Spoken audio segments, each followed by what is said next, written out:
जय माता दी।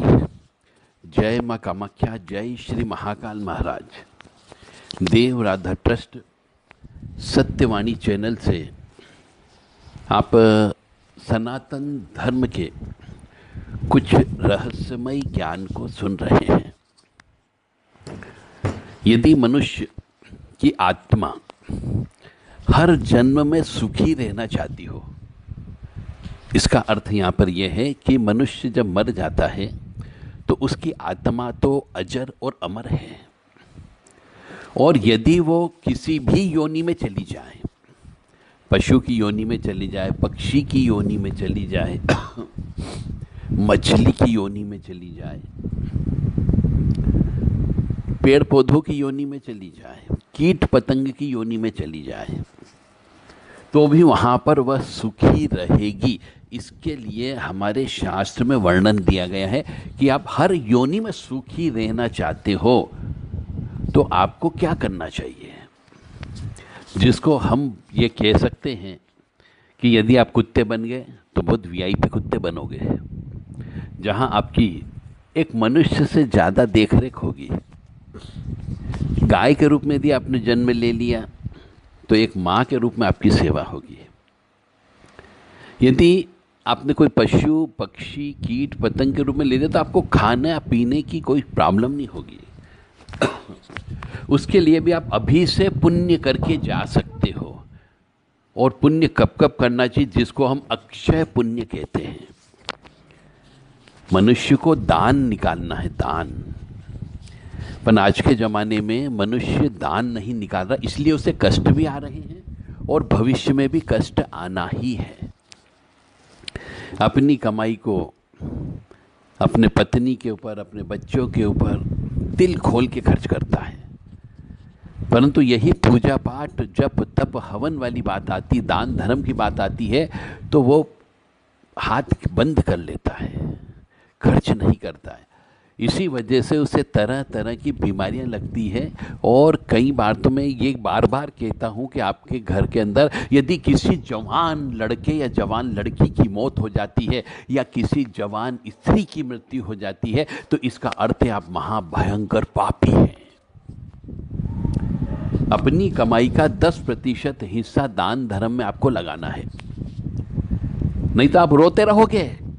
कोई गुरु कुछ नहीं कर सकता, कोई ओघड़ अघोरी कुछ नहीं कर सकता। जब व्यक्ति चला जाएगा तो हाथ मलते रह जाओगे।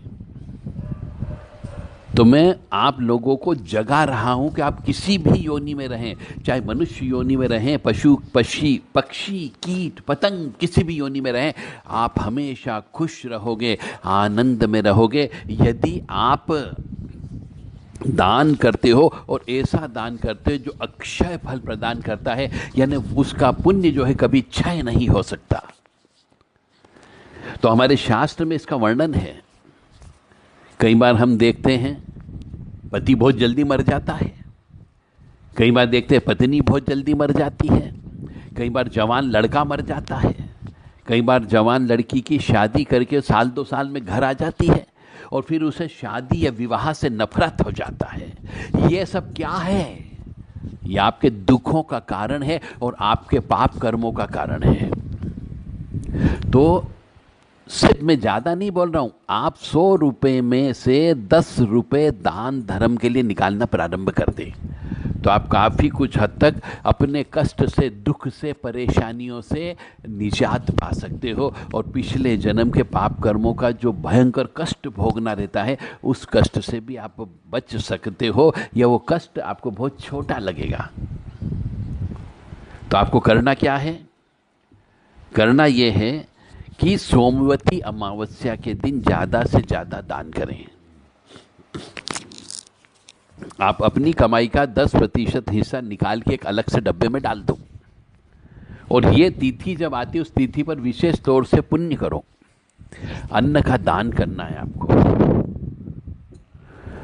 सोमवती अमावस्या के दिन। और यदि आप कमाई ज़्यादा है और पैसे ज़्यादा बच रहे हो तो आप भूमि का दान कर सकते हो, सोने का दान कर सकते हो, चांदी का दान कर सकते हो, और तांबे का दान कर सकते हो। मंदिर के अंदर जो प्रयोग होते हैं सामान, बर्तन, लोटा, चम्मच, कटोरी, गिलास, शंख, घंटी, ये भी आप खरीद के दान कर सकते हो। ये अक्षय पुण्य की प्राप्ति देते हैं। तो सोमवती अमावस्या के दिन दान देने से अक्षय फल की प्राप्ति होती है। रविवार की सप्तमी तिथि को दान देने से भी अक्षय फल की प्राप्ति होती है। यदि चतुर्थी तिथि मंगलवार को पड़ती हो तो भी अक्षय फल की प्राप्ति होती है, और अष्टमी तिथि यदि बुधवार को पड़ती हो और उस दिन यदि आप कोई भी दान धर्म करते हैं तो वह भी अक्षय फल प्रदान करता है। आप नोट कर लें। और ग्रहण के समय पर दिया गया दान अक्षय पुण्यदायी होता है।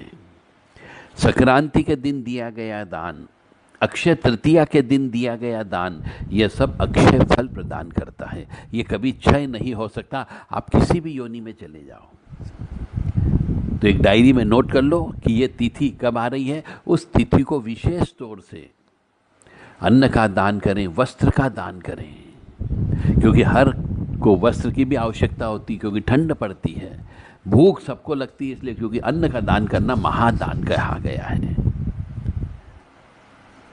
तो एक बार और पुनः बता देता हूँ कि सोमवार की अमावस्या पड़ती हो, रविवार को सप्तमी तिथि पड़ती हो, चतुर्थी तिथि जो है मंगलवार के दिन पड़ती हो, बुधवार के दिन अष्टमी तिथि आती हो, और ग्रहण काल कभी भी पड़े, उस ग्रहण काल के बाद में जब पुण्य काल होता है उस समय आपको दान करना है। अक्षय तृतीया के दिन दान करना है, अक्षय नवमी के दिन दान करना है, और संक्रांति के दिन दान करना है। इन दिनों में दिया गया दान अक्षय पुण्य की प्राप्ति करता है, आपके कष्टों को कम कर सकता है, आपकी परेशानियों को कम कर सकता है, आपके दुखों को कम कर सकता है, और आपकी हो सकता है विरह की अग्नि में जलना है तो वो नहीं जल पाओगे आप। रोग को दूर करता है, शोक को दूर करता है, इससे ज़्यादा और क्या चाहिए। कोई पुण्य का काम मत करो, ये काम जरूर करो। ये दान से पाप कटते हैं, ये मान करके चलें। यदि हमारी बात आपको अच्छी लगी हो तो ये करना आज से ही प्रारंभ कर दो कि जितनी कमाई एक महीने में होती है उतना खर्च, जितना आप खर्च करते हैं, जितना पैसा आपके घर में आता है, तो उसका 10% हिस्सा दान धर्म के लिए निकाल दो। गर्मी के दिन में पानी लगा दो, पानी की प्याऊ लगा दो, गायों के लिए सीमेंट की होदी बना करके उसमें पानी भर दें, जानवरों के लिए ठंड के दिन में कंबल का वितरण कर दें, पक्षियों को दाना अवश्य खिलाएं, मछलियों को आटे की गोली खिलाएं, चींटियों को कसार अवश्य खिलाना है। इससे भी दुश्मन दूर होते हैं और ये भी अक्षय पुण्य की प्राप्ति करता है। मानो या न मानो, ये पूर्णतः सत्य है। मैं पुनः कह रहा हूँ, आपके घर की बहुत सी अकाल मृत्यु को यह इस प्रकार का दान टाल सकता है, बहुत छोटे रूप में निकाल सकता है। कुछ भी घटना घटित होने वाली होगी उसके पहले आपको स्वप्न आ जाएगा कि घटना घटित होने वाली है, आप सचेत हो सकते हो। हो सकता है आपका गुरु आपको ये बता दे कि आगे आने वाला समय खराब आने वाला है, बहुत सजग होकर के चलना है। तो आप सजगता से, यदि आपने पुण्य किए हैं तो आपके पास खबर आएगी। तो पुण्य ही हमारे बहुत से पाप कर्मों के आगे आकर के खड़ा हो जाता है, और पाप कर्मों का प्रभाव नहीं होता है और पाप कर्म निकल जाता है। जय माता दी, जय माँ कामाख्या, जय श्री महाकाल महाराज। ओम मृत्युंजय महादेव त्राहि मां शरणागतम जन्म मृत्यु जरा व्याधि पीड़ितम कर्म बंधने। ओम मृत्युंजय महादेव त्राहि मां शरणागतम जन्म मृत्यु जरा व्याधि पीड़ितम कर्म बंधने। ओम मृत्युंजय महादेव त्राहि मां शरणागतम जन्म मृत्यु जरा व्याधि पीड़ितम कर्म बंधने। ओम मृत्युंजय महादेव त्राहि मां शरणागतम जन्म मृत्यु जरा व्याधि पीड़ितम कर्म बंधने। जो मनुष्य इस मंत्र को इस लय ताल से, इतनी उच्च स्वर से रोजाना ब्रह्म मुहूर्त में और शाम को सूर्यास्त के समय पे जप करता है, उसके भी पापों का नाश होता है। कोई ढोंग ढतूरा करने की आवश्यकता नहीं, कोई आसन की आवश्यकता नहीं। आप टेबल कुर्सी पे बैठ के कर सकते हैं, सोफे पे बैठ के कर सकते हो, घूमते फिरते कर सकते हो, चलते फिरते इस मंत्र का जप कर सकते हो। केवल आपको ईश्वर को हमेशा अपने इस दिल में, अपने दिमाग में बिठा के रखना है। और बिना ज्ञान के भी, हमको याद नहीं पर फिर भी मंत्र चल रहा है, अजपा मंत्र, बस यूँ मान के चलना कि यह मंत्र सिद्ध हो गया है। ओम मृत्युंजय महादेव त्राहि मां शरणागतम जन्म मृत्यु जरा व्याधि पीड़ितम कर्म बंधने। इसका अर्थ भी समझने का प्रयास करें कि हम इस मंत्र के माध्यम से क्या बोल रहे हैं, ताकि आपको ये रहे कि हाँ, मैंने आज भगवान से ये चीज़ मांगी है, ये चीज़ के बारे में मैंने भगवान तक अपनी बात पहुंचाई है।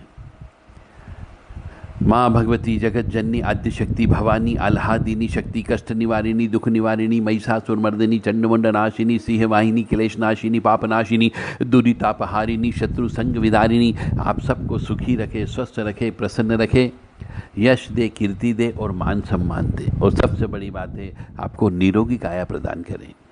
भगवान ने आप सबको बुद्धि अच्छी दी है, ज्ञान दिया है, विवेक दिया है, सोचने समझने की शक्ति भी प्रदान की है, पढ़ाया लिखाया भी है।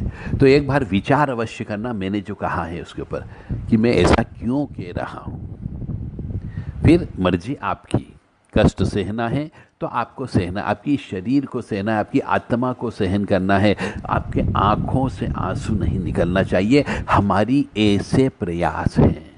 जय माता दी।